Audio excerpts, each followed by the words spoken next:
What's going on, you guys? I just seen a video. I'm currently streaming right now, and I'm gonna watch a wholesome dad traumatized by Beserk. I love Beserk so much. I literally got it like tattooed because it's so like real. Today I am going to talk to you about Like everything that Guts has been through, man. It's treacherous. And I feel like Guts. I've been through so much shit, bro. an event that I have been dreading for months. No, it's not the release of Blue Lock Season 2. That hasn't happened yet. It's actually what happened to this poor old man. You might be wondering what happened to make him look this devastated. What could have possibly put him in this state? Well, I'm about to tell you. Yeah, he looks like he seen a ghost. Like, god damn, you good, brother? A story that some of us know all too well. A blind reading of Beserk doing exactly what a blind reading of Beserk does to a person. It all comes from a TikTok and YouTube. I have not finished Beserk. I need to finish it though. Like I've been buying like been buying all the mangas, the deluxe edition, like big ass ones. Probably put a picture on the screen. But I think there's like 13 of them. I don't know. I only have like 6 though. But I have not finished it. I need to finish it. Like, oh, actually, like I think after this video, like, I'm gonna probably read some shit. YouTube account called WeebMD, which is an account run by a father and daughter where they talk about anime. I actually found this account in the wild while scrolling through TikTok and fuck. My bad. I keep on pausing the video. Fuck whoever like disses anime, bro. Like there's so much like good lessons and like knowledge to attain from anime, bro. People don't understand.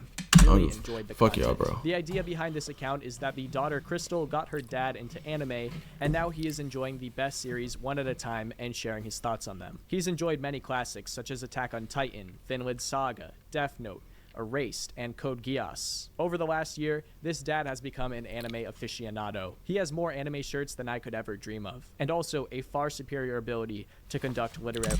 See, like these two people are completely normal, grown ass man, bro. Literally, like, bro's literally unk, and bro fucks with anime. Like, fuck all the haters, bro. I don't give a fuck. Fuck y'all, bro.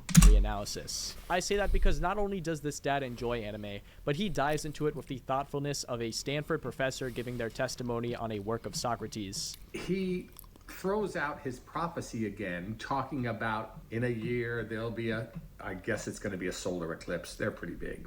He's going to discover what it all meant. But it seems as though his prophecy suggests that he's going to lose like his other half. That's the only way I can interpret it, which is Griffith. And it maybe... This is a hot take, but low-key, like, I like Griffith. Like, I understand, like, all perspectives. I understand what he done, bro. Those who have not watched Beserk, I'll skip this part, but usually, basically what happened is like Griffith like basically fucked Guts girl in front of him. Basically killed all his homies. Like sacrificed his homies for his own purpose to gain power, to become the most powerful person. And that shit crazy, bro. Yes, Ned Griffith's gonna die. Maybe but I understand it.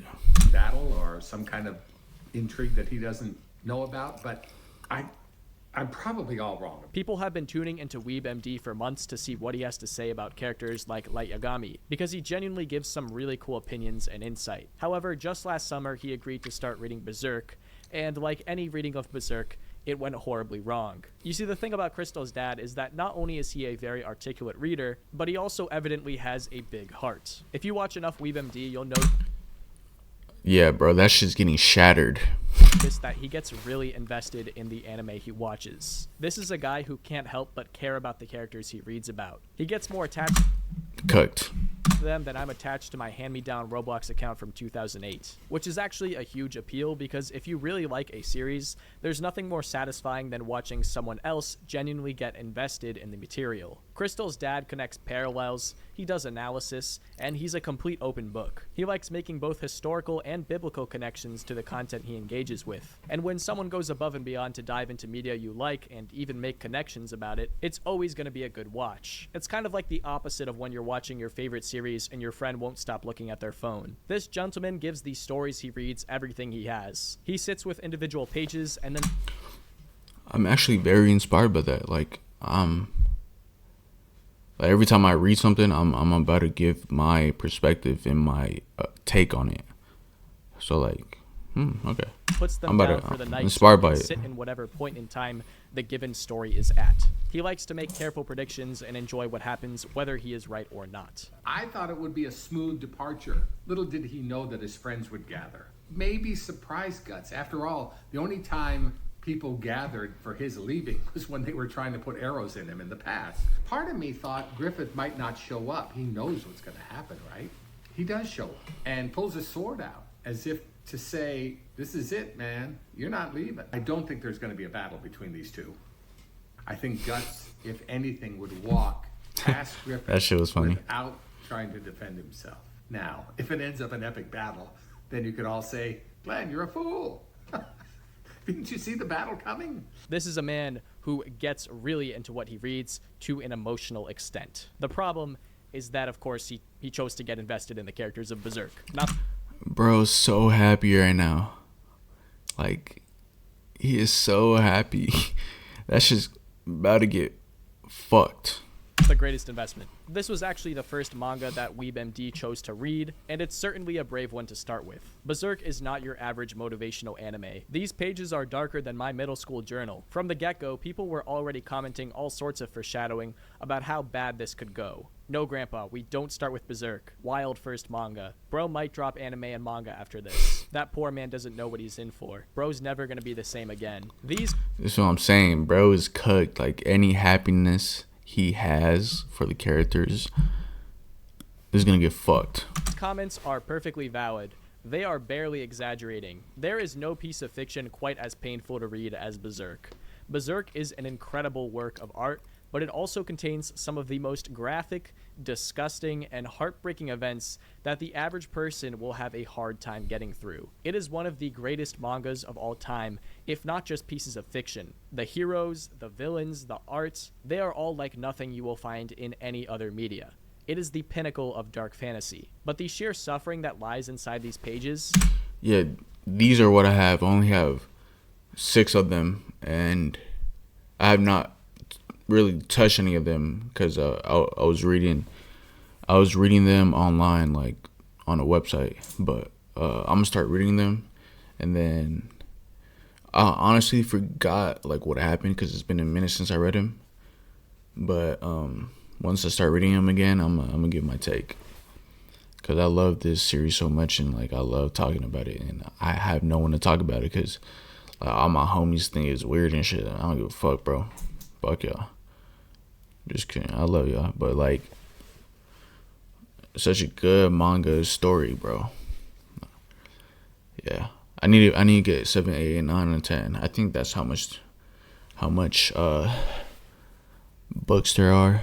And RP the author, Kentaro Miura, like I think he died. RIP, bro. Bro is a legend for creating this masterpiece, bro. The tragedy, both emotionally and physically, can be devastating. It should cost $1 billion to look that good. I'm gonna mute that shit. I ain't even gonna hate, bro. This is a clone, bro. You can't hate on no clone. I think I got the same clone. But I can hate this Minecraft shit. Nah, I fuck with Minecraft. It's a story of pure struggle and pain, and it will rip you apart if you don't pace yourself. Reading Beserk in the wrong state of mind will have you walking around like an innocence you didn't know you had was taken away. One of the dreariest nights of last year for me was when I experienced the ultimate horror of Beserk myself, and then had to immediately follow it up by taking a Unix exam I left to do before midnight. It was a terrible night, not only because I hadn't studied that chapter very well, and I had to try to guess random miscellaneous wildcard commands, but also because I was simultaneously being bombarded by horrifying images that I couldn't get out of my head. I genuinely felt a darkness surrounding my heart. It was an awful time, because I had just watched the most infamous part of Beserk, and my intestines were in knots. I felt like I had just been chewed up and spit into a giant pit of liquid galaxy gas. Alright, so Wholesome Dad decides to read Beserk. What could go wrong? Well, if you have read Beserk, you know exactly what goes wrong.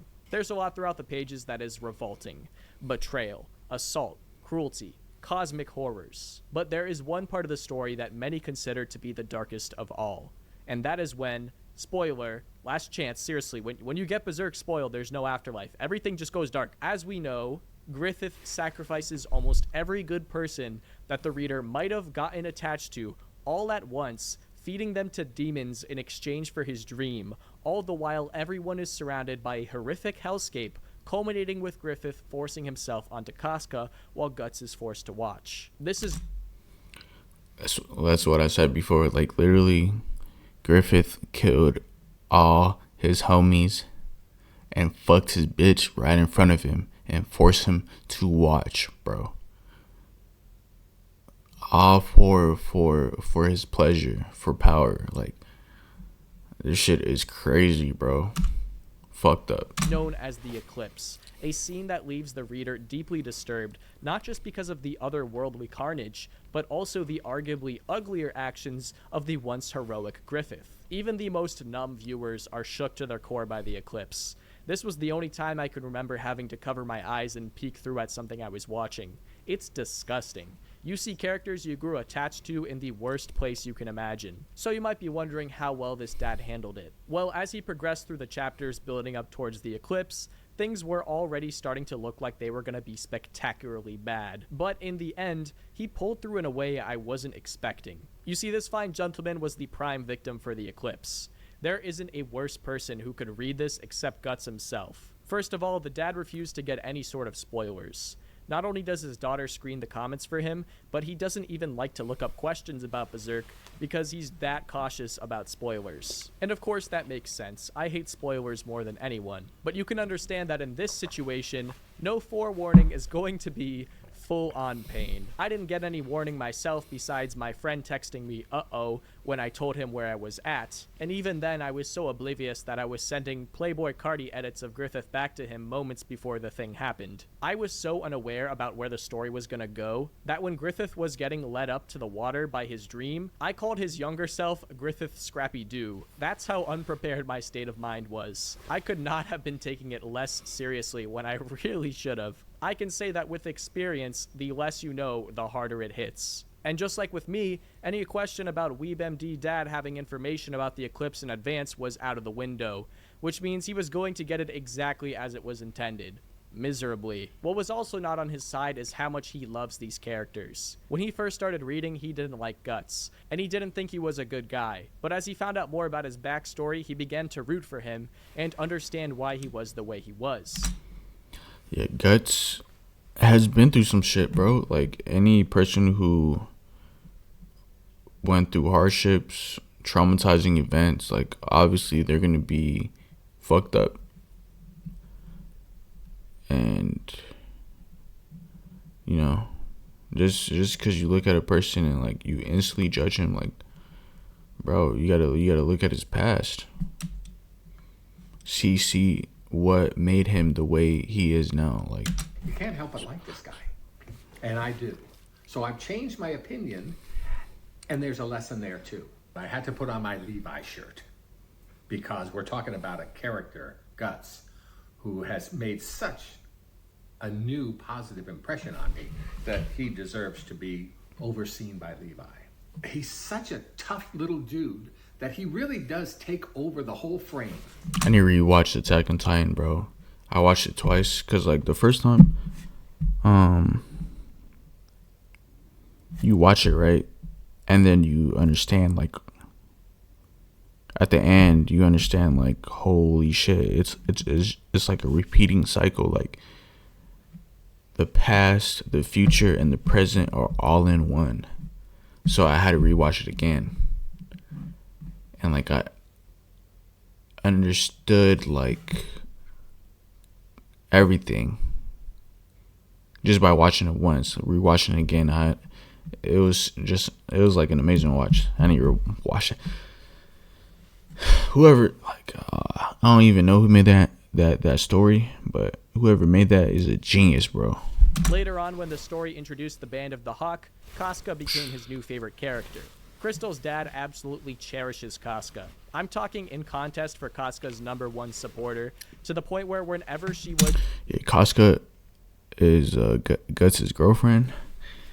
And basically, yeah, she got raped by Griffin in front of her man, Guts. That shit's fucked up.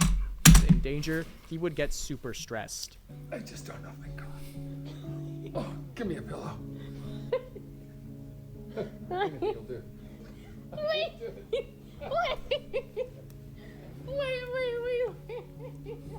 I tell you, bro, Beserk is that story that people need to give a chance, bro. So amazing. I think you almost died. Oh my She might gosh. have a younger sister. I don't know. A younger sister, do you think that'll make up? Going into a coma. Why? Death of Casca. As Crystal explained it, both her and her dad get very invested in what they read, and they often need to remind themselves that it is just fiction. This was the reaction a fake Casca death caused.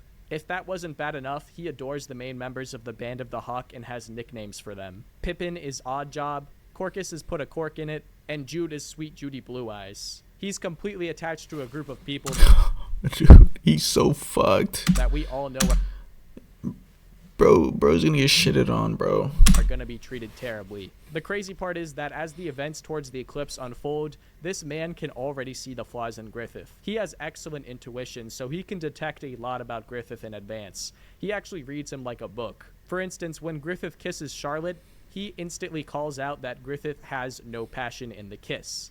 He can very well tell that Griffith is not an ordinary leader, and yet he has no idea the monster that Griffith will ultimately become. He knew the Beherit was bad. He talked a lot about the concept of Griffith and sacrifice. There were many times where he was right on the nose about who Griffith was, but like any blind reader, he couldn't predict the future. In fact, before he reached the eclipse, he even thought the story might go towards a happier direction, speculating that Guts and Casca would safely go on The total opposite, bro. to be together, or that the Beherit that triggers the eclipse would simply heal Griffith. Well, that part's true, but not in the way he was thinking. So not only did he form a bond with the characters, he expected things to go well for them and had no idea what they were going to face. If you were to look in the comments of his accounts, you can see people dreading what's going to happen with every passing day, with some considering this to potentially be elder abuse or CIA torture. But nevertheless, no one could stop this from happening, and the other day, it did. The man read the pages. He went headfirst into one of the most terrifying moments in manga. The first hint we had at his reaction was when Crystal asked her dad to text her when he had finished reading the eclipse. He texted her, "Finished." Or, rather, I think I'm finished. Now, when I read this text, I thought it was over.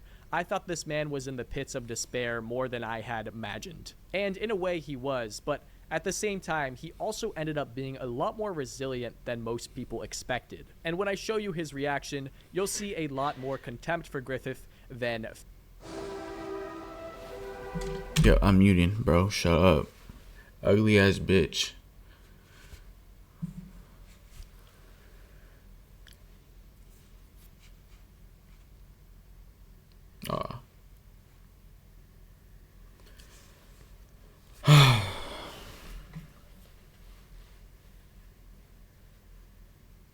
Bro, no. Stinky ass clothes, bro. You got doodle stains on your fucking underwear, bro.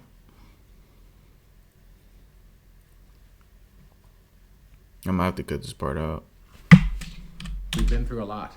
contempt for Griffith than fear. Okay, so we've been through a lot. I've been through worse. Man, worse than I could have imagined. I mean, I knew enough to know danger was approaching. I certainly knew that. But I had no idea. I had no idea. My worst, most vivid imagination couldn't have come up with what's happened. It's just horrendous. And such treachery. Such evil, such treachery, such betrayal. Griffith. May his name be forgotten forever. Oh my god, fuck Griffith till I die, bro. Turned out. Oh, I understand his perspective though, but fuck Griffith. the worst human being now, demon of hell, that I've ever encountered in a book. Betraying every one of his friends. Devouring them, in essence. Subjecting them to the pit of... Yeah, he basically called them pawns. He thinks of them as pawns that he uses in order for him to achieve his ideal concept for like his kingdom, like power, bro. Power, greed infected him. hell. His friends. What a rat. Oh, there's not a pit of hell deep enough to hold him. And poor Guts, fighting so valiantly against impossible odds. I kept thinking, I know he's survived. That's why I love Guts so much, bro. He was fighting through all that bullshit and he made it out. Bro cut off his own arm, bro. Like, bro beat the odds. That's why I fuck with him so much. That's why I got it tatted, bro. But at what cost? At what cost? And to see his beloved, and my beloved Casca, what happened to her because of Griffith.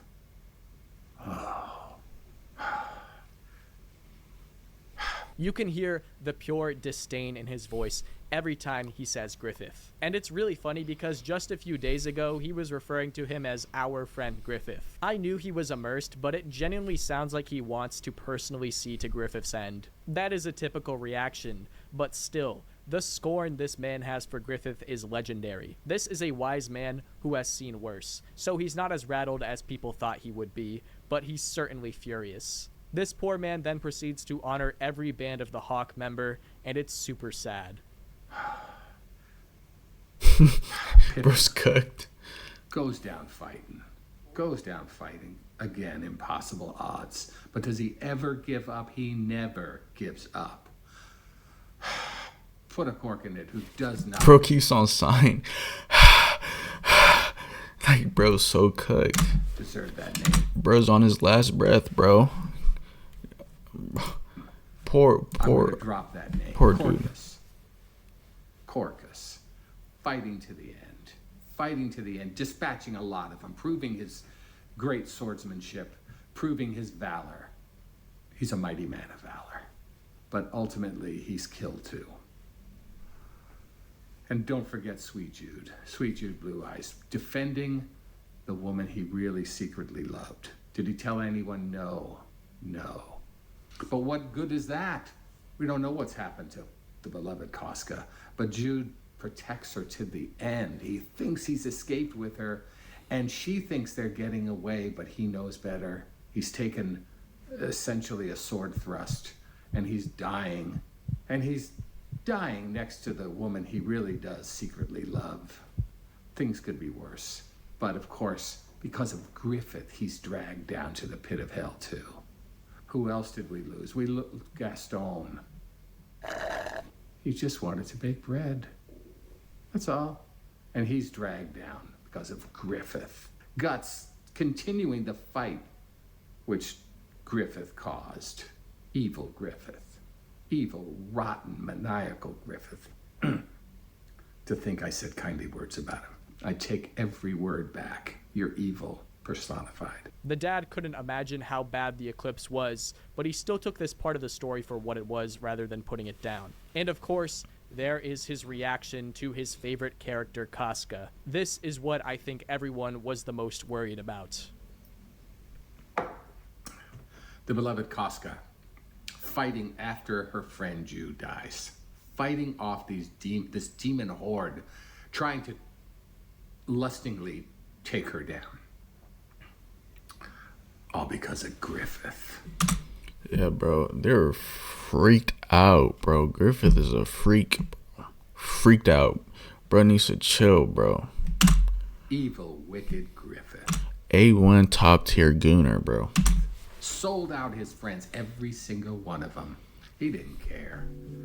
Poor Gaston will never bake any bread. Pippin, he'll never find the love of his life.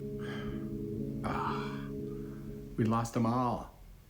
We lost them all. They're all gone. But not just dead. Not dead on a battlefield, no.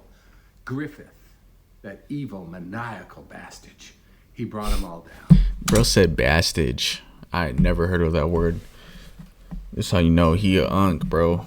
Bastage, bro. That sounds like some medieval how do you say that? Medieval terminology, bro. Bastage. That shit sound disrespectful as shit. Bastage, bro. But who's fighting to the end? Guts. He's not giving in. He cuts his own arm off. So I said, bro literally cut his own arm off just to like try to protect Casca. Like, bro did not give. He was crashing out. He did not give one single fuck, and that's why I fuck with him, bro. He had to cut his own arm off because of Griffith. Because of Griffith. Saving his beloved Casca. That's what he was doing. The guy had a grip on his arm and his teeth, but he had to get to his beloved Casca. The only way to get to her, cut off his arm. Talking about swimming through a bunch of sharks. There's a guy who did it. May his name be lifted up. Oh, Griffith, Griffith, you evil purveyor. And then what is it? Bastage now purveyor, bro. Holy shit, he is crashing now. He tried to do at the end? His friend Casca, he wants to have his way with her. That's what put Guts in a rage. I'm pretty certain that's what finally severed any tie he might have had to Griffith. Oh. Bro fucked his bitch, bro. Hardest thing I've ever read. Oh. It's the betrayal that gets me. I think he handled the eclipse better than I did, and it's super relieving considering how attached he was to these characters. There's no doubt he's upset like anyone else, but he has this sort of firm resilience I don't think anyone expected. In the end, WeebMD Dad absolutely despises Griffith, and he's relieved that Rickert was spared. He came out of this like a champion. I have even more respect for him than I did before. I even tuned into a Q&A he did on Discord, and he said, Alright, now he's just glazing, but yeah, that was it. This is the end of the video. Thank you guys for watching. Peace. Stay blessed.